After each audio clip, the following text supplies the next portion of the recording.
Welcome to UNCAGED, the show that celebrates thought leadership from today's top business leaders. The program provides a voice to amazing executives from around the globe who are shaping the world of business today and mapping the path to the commerce of tomorrow.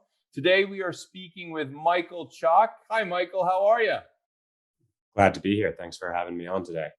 It's great to talk to you. Michael is in lovely Aspen, Colorado. We can all be very jealous of him for that. He is the Chief Solutions Officer at SmartMedia Technologies, a true innovator in the MarTech space. And we'll be talking about a lot of the things that they've been building in their tech stack, from programmatic media all to the latest stuff in NFT. So lots of very cool technologies that are being applied here. Michael, before we get into all of that stuff, tell us a little bit about yourself and your career today. Absolutely. So I started actually my education at a school in Colorado called CRMS, which is Colorado Rocky Mountain School. And I bring this up and go this far back because they had a philosophy. It's actually based here in the Roaring Fork Valley of education inside and out. So it was about really finding that balance between a traditional academic schedule as well as huge nature adventures and going out and learning that. It was actually a working farm. Went from there to Middlebury College, where I studied neuroscience. And one winter over my holiday break, I met Tyler actually on a chairlift. And Tyler is a CEO and founder of, at the time, a company called Adconion. And we got along quite well. Turned out we had a lot of people in common, and he actually offered me a job straight out of college. So I started working for him back in 2010, seeing as he was one of the largest thought innovators in our space. And there's just so much that I could learn from him. So I ended up working through multiple departments in product, in ad ops, in sales, worked in LA, worked in New York, and became very, very interested in the ad tech evolution. With my background in neuroscience, started seeing how there's so much overlap actually behind the psychology that drives advertising and the mirroring of this technology that can start mapping almost human thought. And that's really where I have found my passion point, is in that intersectionality between humanity and technology. And advertising is such an interesting place because it is super, super results driven. We see incredible things like the TikTok algorithm that can now predict what content you will like. And our advertising is being able to put things on my Instagram feed that I don't even know exist, but I definitely want to buy as soon as I see that. Yeah. So I get really excited about this kind of piece. Yeah, I think we've all had those experiences where we are on one level excited and another level a little bit taken aback by the fact that technology seems to surface up things that we're interested in. So even to this day, I'm always astounded that it seems to me that they seem to know if I'm buying a couch, or I'm going on a trip, or if I'm having a problem with booking something. They're always 3 steps ahead these days. So this obviously has led to what you guys are doing at SmartMedia Technologies. And tell me a little bit about the stack of technologies that you guys have put together before we get into some of the latest stuff. Absolutely. So SmartMedia Technology is a technology holding company. And as I said, we are a technology company first and foremost. Tyler and the team have built out an incredible DSP, DMP combination, so an ad server, as well as a technology called the Lab, which is our self-service NFT. Kind of think of it as the Shopify of NFTs. So our goal is, how do we empower brands, agencies, other marketers to use this technology integrated into their entire marketing experience? On top of these 2 technology layers, we have professional services, so a full creative team. We have a center of excellence in LA that really specializes in TV and traditional advertising.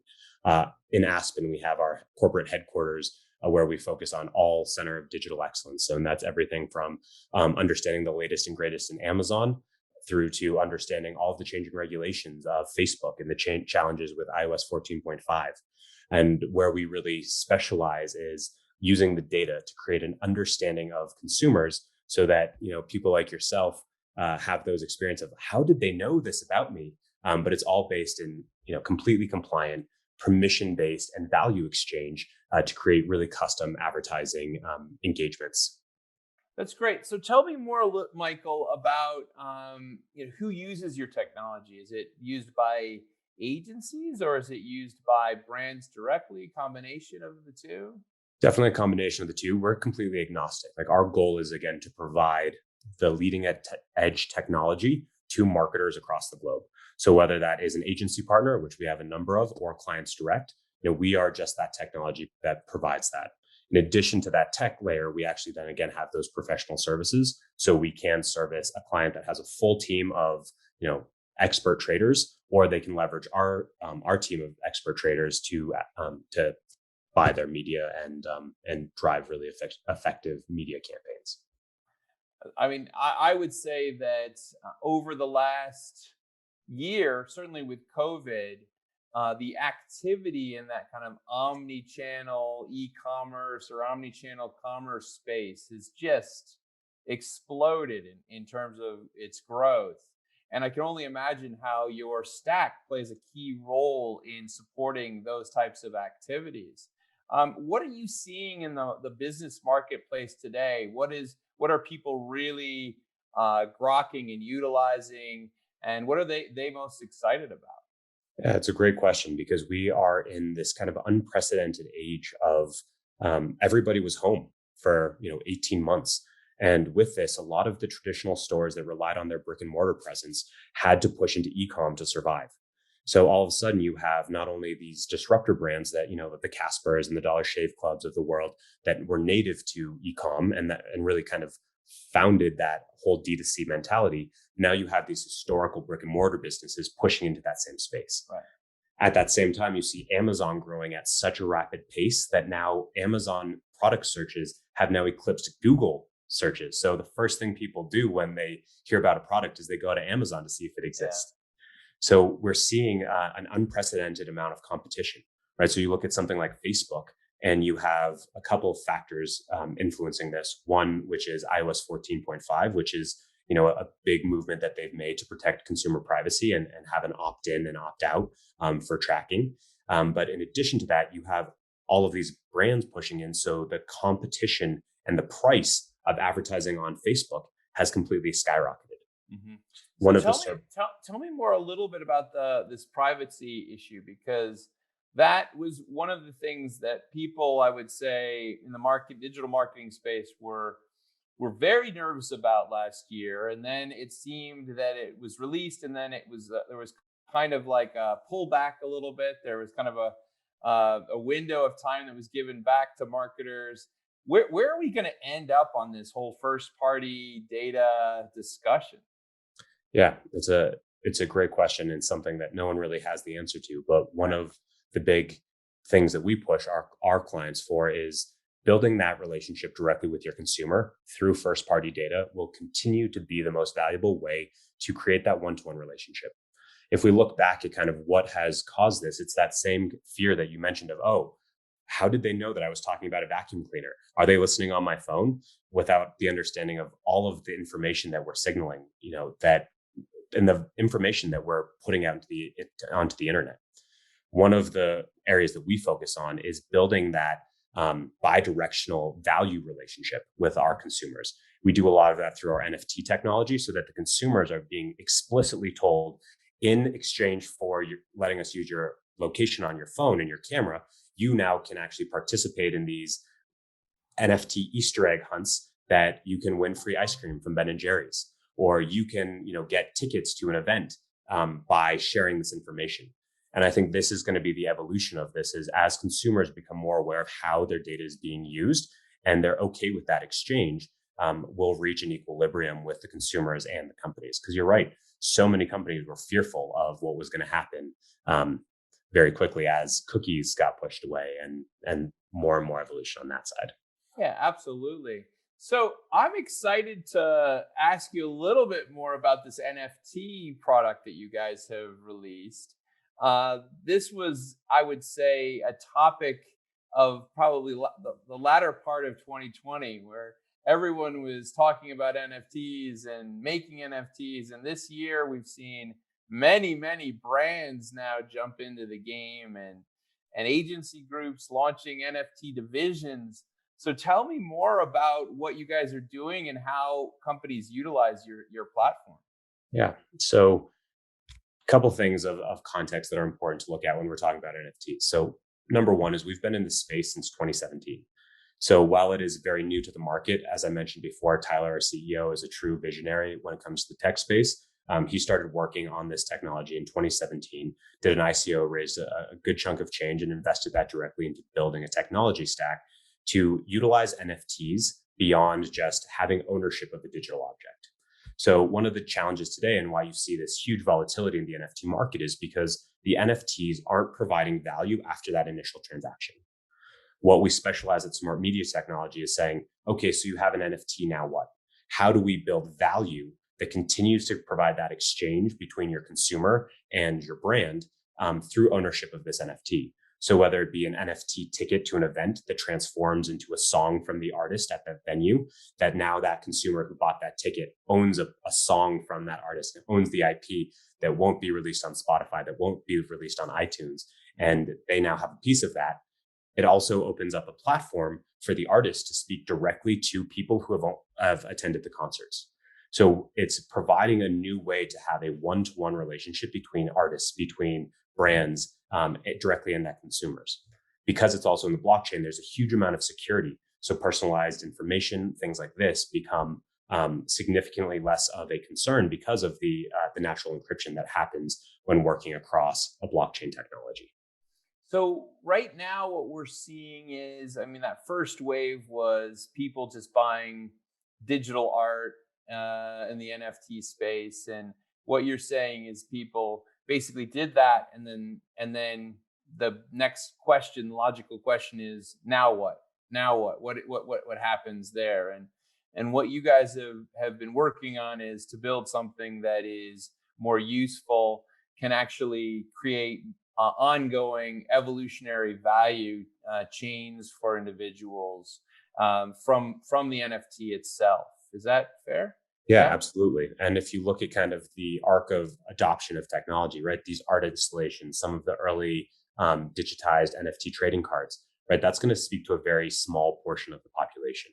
One of the things that we're looking to do is saying, how do we make NFTs so commonplace that a lot of our brands don't even know that they are doing NFT executions because they're just exceptional marketing executions that drive high user engagement, higher average order value, higher brand education, and actually loyalty in ways that we haven't seen in this age of commodities where, the next swipe is the next best thing.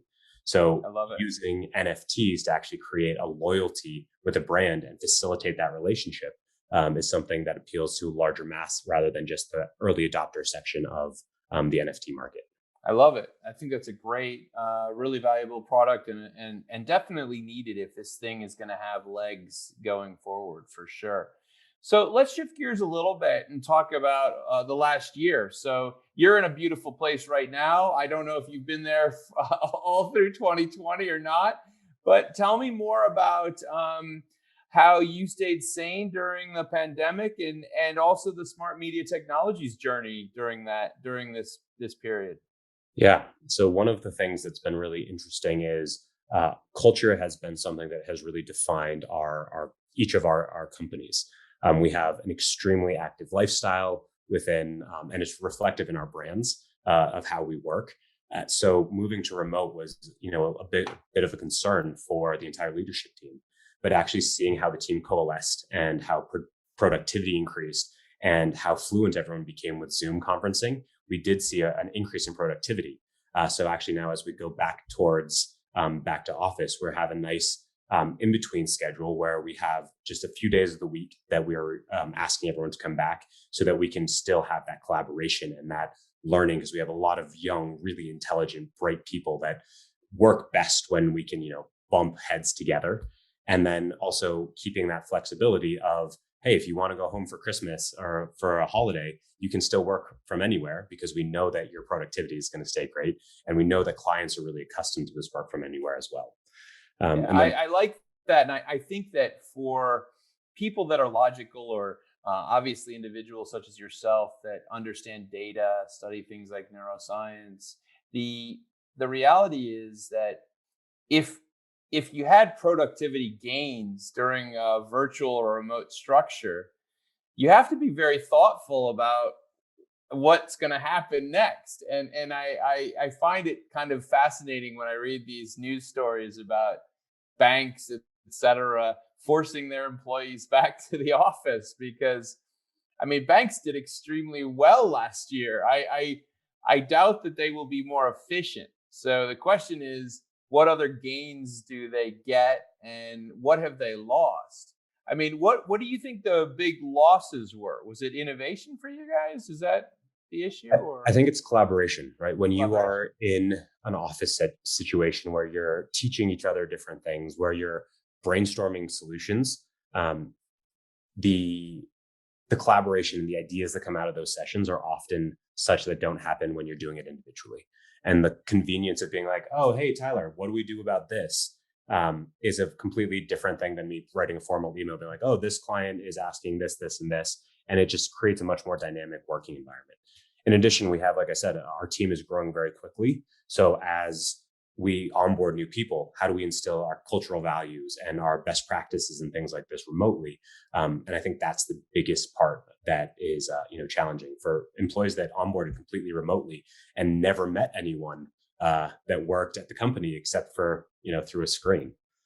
So Yeah, we've had the same dilemma. You know, we've expanded dramatically over the last year, and getting people to have that connection, that collaboration is important, but finding that balance is going to be quite key. So, I mean, a company like yours that's developing new technologies all the time and working to stay ahead of the trends or even define certain trends, really. What are your thoughts on the future? I mean, the ad tech space has really gone on a bit of a roller coaster ride over the last couple of years where, we had the programmatic media darlings, and then it all seemed like it all coalesced and there was massive, I would say, merger activity and acquisition activity. And it seems like there's some new leases on life in the innovation space in martech. Where do you see the space evolving? yeah, I think there are going to be a few dominant trends. So first and foremost is going to be the continuance of this uh, personal data information security and privacy, right? That is going to be a foremost pillar that shapes the industry as it moves forward. We saw Google a couple weeks ago move the cookie apocalypse out another 2 years because this is such a large issue that people need to understand. And the existing infrastructure of companies, how we transact, is still heavily reliant on this technology. So that's going to be something we see. CCPA, GDPR, we see even in the midterm elections, we're going to see significantly more states with increased privacy laws about data transfer. So that will be something that is going to continue to shape the industry. The second thing is kind of the education of the consumers. You have a lot of these videos that came out, like The Social Dilemma on Netflix, that really brought to life this idea of how much information is being collected by a lot of these companies.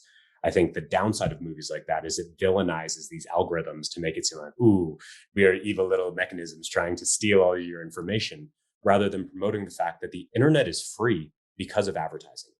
And as we see that limitation on value of like, hey, autofill is such a huge feature. Like, I hate putting in my credit card, but there's an exchange for me to be able to hit one button and have my credit card be automatically filled. I understand that advertising, again, keeps Instagram free. And so I curate my Instagram feed so that I know that I have ads that are relevant. And as I consumers, I I agree with you, Michael. But in some ways, with a maybe a tech savvy audience, what you're saying is certainly understood and supported. It's interesting though, from a societal perspective, that there's almost, I almost see it as almost like a Luddite mentality where people that don't really know much about technology are so fearful of losing their data, losing control. Therefore, we have this constant kind of almost like black and white viewpoint, which is that it's all bad or it's all good, right? It's all, and how do we get around that? I mean, I guess it's just education, more and more education, but man, how do we get to that level faster? yeah, I think honestly, it's contingent on the platform. So like what happened with iOS 14 is actually helping educate, or 14.5 is helping educate people on what their data is being used for, but then also help them understand what is the benefit they glean from that. And again, this is one of the things that I love about we call them smart media objects rather than an NFT, but our smart media object offering is that it's a very clear exchange of value when a consumer says, oh, in order to enter to win this prize, I need to give you my email address and I need to give you access to my location so that I can go on a scavenger hunt. And when consumers see that value exchange, all of a sudden they're like, oh, you know what? I'm okay with you having access to my mobile location when I'm in this experience. And oh, I'm okay with you using my camera, or I'm okay connecting my Venmo through an NFT so that a brand can Venmo me $5 as a thank you for taking this, this survey. So as consumers are educated through these experiences, I think we're going to get there. Yeah. The last thing on that is that, we're in this age where innovation is faster than legislation. So you have this like whole Washington body of legislation trying to legislate, but as soon as that happens, innovation is continuing to move forward. So there's needs to be kind of a merger of these tech leaders helping influence what legislation looks like as well. Yeah, I hear you. I mean, I think one of the things that has been so obvious is that as this group of tech leaders have been summoned to Washington, the knowledge base is so low in Washington in terms of what's really happening in the tech space. And maybe that'll change. Maybe there'll be more technologists that will go into politics. Maybe, I don't know. We'll see how it all flows over the next couple of years. Maybe Michael will be voting for you for president soon enough. So, well, listen, Michael, it's been so great to talk to you. We've been speaking with Michael Chock. He's the Chief Solutions Officer at SmartMedia Technologies.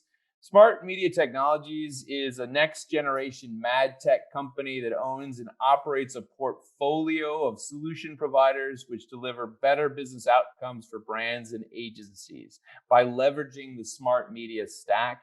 And that stack really touches on everything from programmatic smart media bidding to all the way through to NFTs. So I definitely encourage people to take a look at what these guys are building. If someone wanted to reach you, Michael, where would they find you? Yeah, the best place to reach me would definitely be Michael.Chock. That's MICHAEL.CHOCK at FASTG8.com. You can find me on LinkedIn and you can find me on Twitter as well. Awesome. Well, listen, Michael, thank you so much for being on UNCAGED today, and look forward to talking to you again soon. Cheers. All right, thanks for having me. Cheers.